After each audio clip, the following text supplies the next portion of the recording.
ಹಾಸಿಗೆ ಯಾಕ ಯಾಕ ಯಾಕ ಜೋಡು ಹೊದ್ದಿಕಿ ಯಾಕ ಯಾಕ ಯಾಕ ಮೂಡಿಕೆಯ ಮುಡಿಯೆಲ್ಲ ಸರಿತ್ಯಾಕ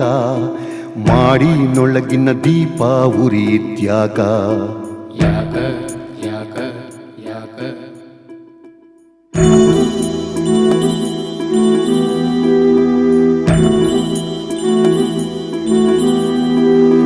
ಪಾಲು ಬಟ್ಟಲದೊಳಗ ಒಳಗ ಒಳಗ ಪಾಲು ಪಡೆದವರ್ ಯಾರ ಯಾರ ಯಾರ ಮಾಲಿ ಮುದಡಿ ಮೂಲಿ ಸೇರಿತ್ಯಾಕ ನಿಲುವು ಕನ್ನಡಿ ನಗಿಯ ತೋರಿತ್ಯಾಕ ಯಾಕ